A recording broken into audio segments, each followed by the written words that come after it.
On the path from religion to spirituality, it can be a path of turmoil, of feeling things like guilt, shame, feeling a sense of being lost. But really, this path is one that's going to lead you to true enlightenment. Now, when I talk about enlightenment, what I'm talking about is revealing to you, having the insight, the revelation of truly following your own spiritual guidance, your consciousness, and thus understanding that religion isn't the path, it is a path. And it is important for you to understand that religion is basically a path from somebody else, right? Religion isn't the path, right? It is someone else's path. It is not your path, so to speak. It is basically a broad, generalized description of what one or many other people have experienced. And it is meant for you to take it and understand that your life, your consciousness, your way of being, your existence can use this knowledge and apply it into your own reality, your own experience, your own perspective. But what has happened is many people has taken that knowledge, right? Taken religion based on a doctrine and identified it as the way, right? Because many times when you ask people about their religious beliefs, they believe their way is the only way. And it's very unfortunate because it leads to a lot of separation, a lot of, destruction of communities and families even, and recognizing that, hey, my way is the only way. And if you're not following my way, then you're going to hell or you're a bad person. And that has led to a lot of division in our society. And this is why a lot of people tend to look at religion in a very negative way, because it's easy to point the finger at religion. But what really is happening is people who aren't willing to go deep inside the knowledge and wisdom that religion was supposed to, bestow upon us, right? People have gotten lazy. People have used it as a tool to, build up their own ego, to increase their own sense of power, right? And that has led them to use this knowledge in a way that is truly destructive, not only for the masses, but self-destructive for themselves. So your job in your journey of coming into really this fork in the road, so to speak, of where you are in terms of your religious beliefs and how you was brought up and what you were raised with and your morals and values and how that is intermingled with religion. You coming into this point where you are asking yourself very interesting and very dynamic and very complex questions. In my opinion, very beautiful questions of asking yourself, is this, right? This religion, are the aspects or the principles in this religion, is everything in this religion exactly something that aligns with who you are? And what I call that is the beginning of true spirituality. Understanding that when you begin to ask yourself questions, when you begin to wonder, when you begin to explore, right, you begin to really understand that you are the one who is in the lead here, that you are the creator of this reality. You are essentially the creator of your own religion. You see, I want you to understand that even though you may have a group of people, right, say in a religion, right, because a religion, that is one of the things that people are drawn to when it comes to religion, is that there is a sense of community there, right? There is a sense of unity in a particular belief system. But when you get down into the nitty gritty, when you get down into the details, the nuances of that religion, and you ask people of the same faith who essentially have the same beliefs, if you ask them, right, individually, in detail, some questions about their belief system, guess what? You're going to have varying different answers. You know, if you ask somebody, what is God? Right? If you ask another person, what is God? You're going to have two different answers. Now, they may overlap and there may be some grayness between those two things that can be similar, but ultimately, it is a matter of that individual, that person's perspective, that person's language, that person's emotional intelligence, intellectual intelligence, right? All those things influence their perspective and their reality as to what they understand as truth for them. And this is what I really want you to understand. This is why I say that religion is not the way, it is a way. And it is another person's way, right? It isn't your way. You know, you didn't write these spiritual and religious texts. You didn't create this religion. So this religion was given to you by somebody else. And that religion was given to them by somebody else. And the list goes down throughout history to the original authors and creators of these doctrines. Now, again, that doesn't mean that these doctrines are not seeped in wisdom and knowledge and universal truths, because I believe they are. But what I want you to understand is the significance of how you play a part in how you experience these texts. All right. So understand that when it comes to this sense of turmoil that many people face, right, along their spiritual journey, when it comes to dealing with religion, what happens is many people feel like if they are not following this particular religion, this particular doctrine to a T, that they are doing it wrong, that they are sinning, that they're infidels, that they are, drifting, right? That they are feeling like they are just not wise enough, that they're not ready, that they're not worthy enough. We can go down the list of negative, definitions or meanings as to what people experience when they're not feeling connected with these particular religions. But the truth of the matter is, you're not supposed to be 100% connected with these religions. You're supposed to feel a sense of, resonation, like you're supposed to resonate with certain elements of it. But you are really supposed to take from it what applies. You're supposed to ask yourself particular questions as a result of what it is that you have read, experienced, talked about, heard. Okay. And it's supposed to be applicable to you and your personality and who you are. But we live in a society where it is said that this is what it is. This is what you have to believe. If you are a Christian, you believe this. If you are Muslim, you believe this. If you are Buddhist, you believe this, right? And in all intents and purposes, I get it, because it's important to understand the necessity of labels, right? Titles, definitions, very important. But understand that you, as an infinite being, should not put your spirituality in a box, right? Categorized in a way that helps other people, right? Yes, when it comes to communication, when it comes to dialogue and connection, yes, it is important to know how to communicate to the best of your ability what it is that you believe and what inspires you, right?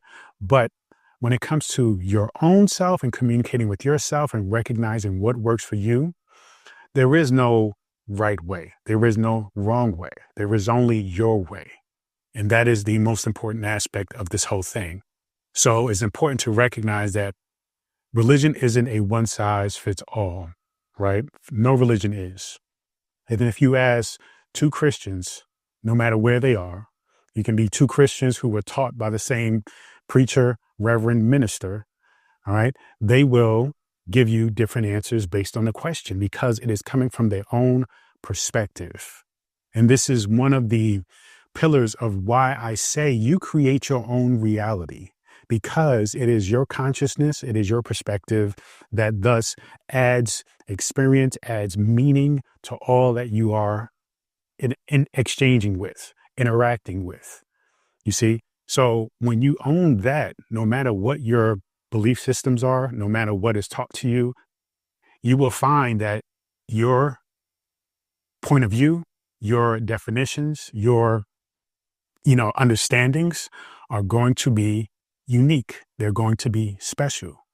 You see? So when you understand that, that is when you start to recognize that the true essence of what is supposed to happen when people are on a religious journey is that you tap into the spiritual aspects of you being a creator. This is why when you go deeper from a metaphysical standpoint into the sacred texts, the Bible, right, the Quran, all these things, you're going to understand that this is talking about you. It is all talking about you. It is all allegory. It is all symbolism. It is all going back to the source of all that it is that you are experiencing, which is your consciousness. You see, so understand that everybody's path is unique to them. So instead of thinking in terms of, there are many Christian denominations, there are many Islamic denominations, Buddhist denominations. Really, the truth of the matter is there are infinite denominations. As many people who have existed and will exist, that is how many religions essentially there is. And when you understand that, that is when you start to understand the blurry line that is religion and spirituality, right? You start to understand where that is supposed to take place. This is why I say the religious path isn't a wrong thing to do. It is part of the overall journey, right? It is part of the spiritual path. The spiritual path is the absolute path. And for many of us, religion is part of that. It is the beginnings of that, you see? So embrace that, recognize that. Don't feel shame about, being brought up in this religious background. Don't feel like you wasted time. No, this was part of who you are today, part of your story, part of what is needed for you to transition into the self-realization of who you are. You see? So you have to examine how religions, though, are necessary in terms of things like structure, right? We talked about identity and communication, and when it comes to labels and understanding, okay, well, many people need to, who are interested in who you are and want to get to know you, right? That's what language is about sharing ideas. And in terms of sharing ideas, especially about spirituality, about God, about the God within you, you have to be able to, place it in frameworks. And that's what communication is about. And that's what labels are about. So some people say, oh, I'm not into labels. Okay, so still explain to me what your belief systems, because I'm fascinated and I want to know, right? So now at that point, you have to share words. And this is when we often say, I'm not religious, I'm spiritual, or I'm spiritual, not religious, which opens up a better, broader conversation for more, right? Because that can mean so much more.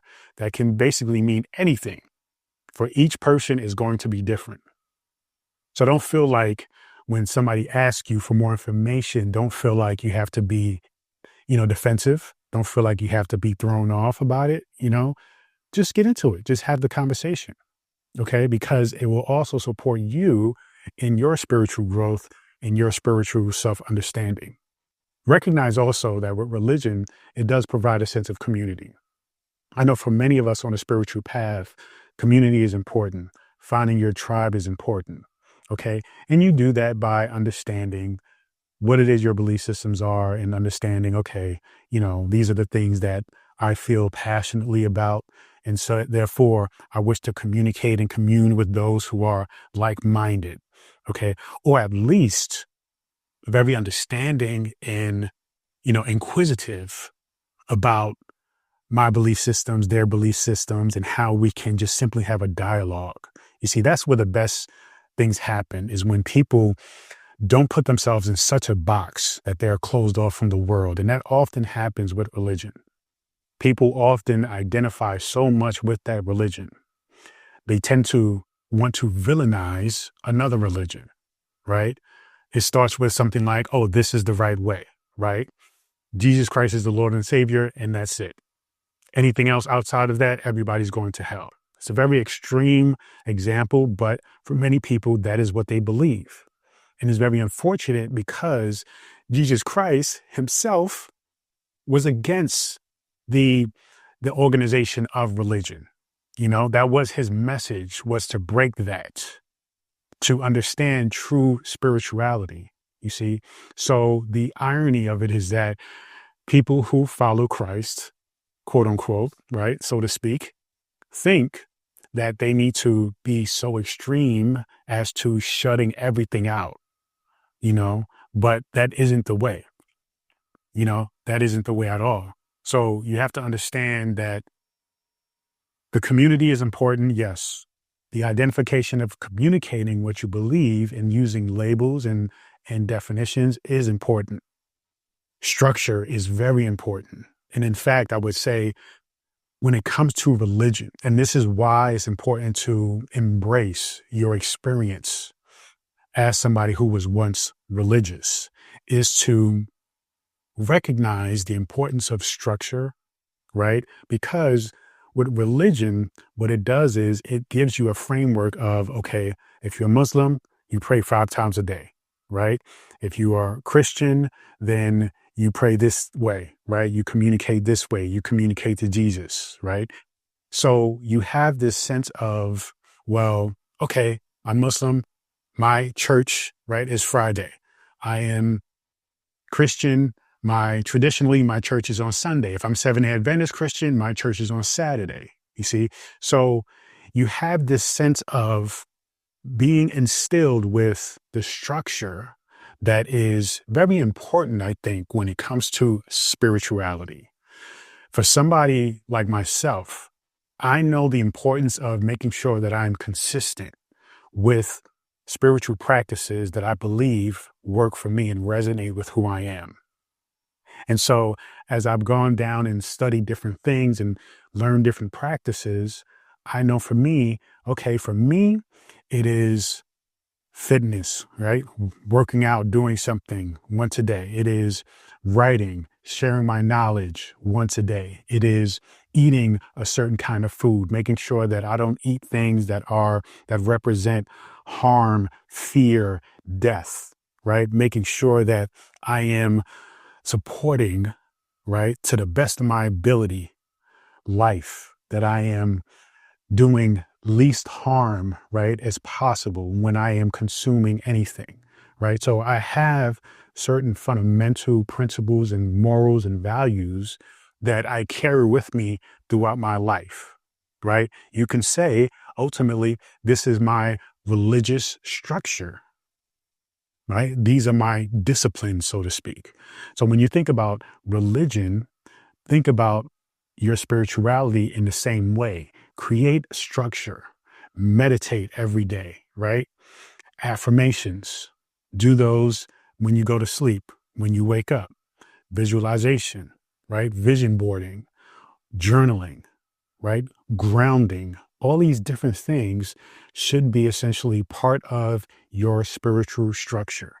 And that is something that we can embrace from religion, but recognizing, though, that identifying and being so rigid is essentially something that is detrimental to your spiritual evolution, right? Because you may have something that is structured and works for you, but then you may learn something else. You may evolve, your vibration may go to another level.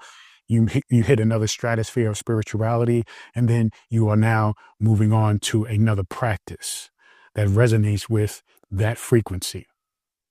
So you have to understand that structure is very important. Discipline is very important in spirituality. I think spirituality, the community, we often are not structured and disciplined enough, right? We're so airy-fairy, flaky, all over the place that we have issues, particularly with manifestation, particularly with mindset, with being focused, with being grounded, but that is part of our journey, right? We have to learn, because what's happening is the world, society, is breaking out of the shell of this rigid framework of religion. Okay. And so because we are breaking free, we are kind of enjoying that freedom, right? And so we are all over the place, embracing the freedom, enjoying the freedom. But then we have to come to a point where we recognize, yes, though we are free to do whatever we want to do, it is important to create a framework to focus us, direct us, and keep us grounded and on the straight and narrow path of that which we desire. Okay, because this is how you create your reality. Essentially, creating the reality that you want is by focusing.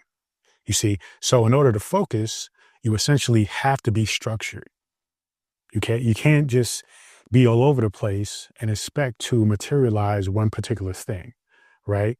If I am only focused on fitness, then I cannot expect finances to be perfect, to be abundant, to be, overflowing.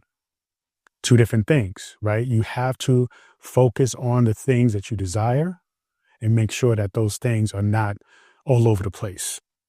So you require discipline. You require creating habits, right? You require creating a pattern that is consistent with that which you desire. You see, recognize that the main difference, though, between religion and spirituality, religion is rigid.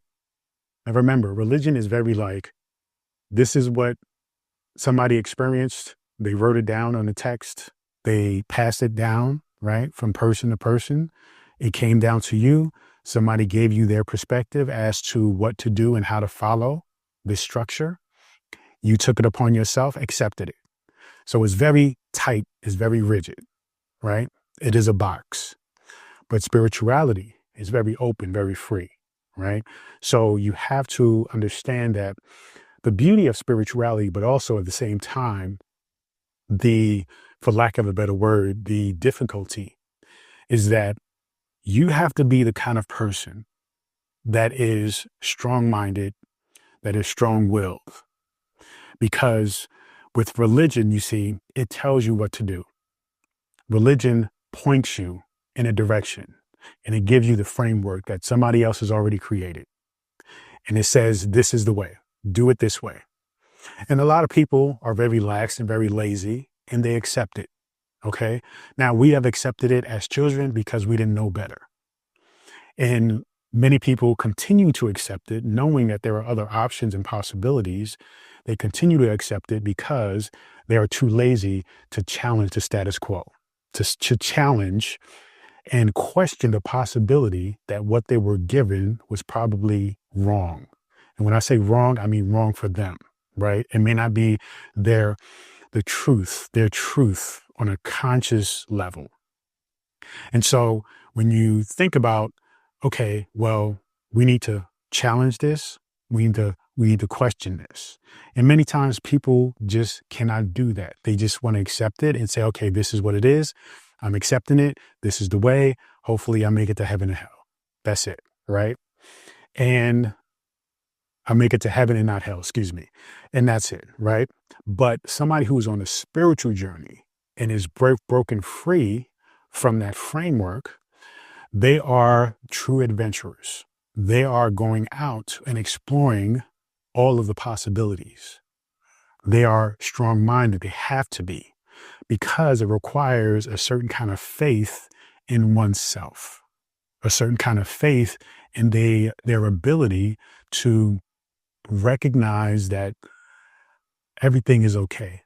You see, that everything is in alignment and their path is meant for them as long as they follow their curiosity, follow their passions, follow their heart. And so as you are on this journey of spirituality, there is a few layers of feeling like there may be some conflict. First, you're in conflict with the old paradigm of these old belief systems that were given to you that you did not choose. Now you're at a point where you're recognizing that this does not resonate with who you are, and you have questions and you have desires to explore something else, but your subconscious is stuck in this kind of way of thinking, feeling guilt because if you're not thinking in this rigid way, you're probably going to go to hell, right? But then you are understanding that, wait a minute, I'm starting to hear, and you're starting to hear things that are starting to resonate with you, right? That hell is not a place we go to after we die, but hell is a mindset. and you're recognizing the correlation between hell being a mindset in your current life and not feeling fulfilled and not feeling happy, even though this religion has told you that this is the way and you should be happy. So you're starting to see the correlations and seeing how things are just not making sense. And so as you go, further and you explore, you start to find things that resonate with you and start to bring joy and happiness to your life. And thus that is allowing you to feel more free, right? Because you have to recognize spirituality, it is freedom. Spirituality, it is about self-acceptance. It is about self-love. It's not about rigid frameworks that tell you, right, you're a sinner, that tell you that if you don't do this, you're going to hell, right? But in spirituality, there is none of that. There is only pure acceptance and acknowledging the divinity within you and your ability to create your own reality. So the very important thing to get from this is that though we can recognize the benefits, the aspects of religion, of this structure, right, of this sense of community, this sense of identity, the irony is we should not identify with it as the only way. There are infinite ways. And when you embrace your way, then you transition from somebody who is religious to somebody who is spiritual. You transition from somebody who is in this framework where things are rigid, where things are boxed in, to a framework where things are open, where things are free, where there is love, where you're not going from, having a fear of God to recognizing that God is love, that you are one with God, you see? So the point here is to transition from a framework of rigidity, from fear, to one of freedom and one of love. Thank you so much. Feel free to go to drabundant.com, subscribe to my daily newsletter, get access to this free ebook, The Power Within, and so much more. Continue to join me on this journey. Peace and abundance always.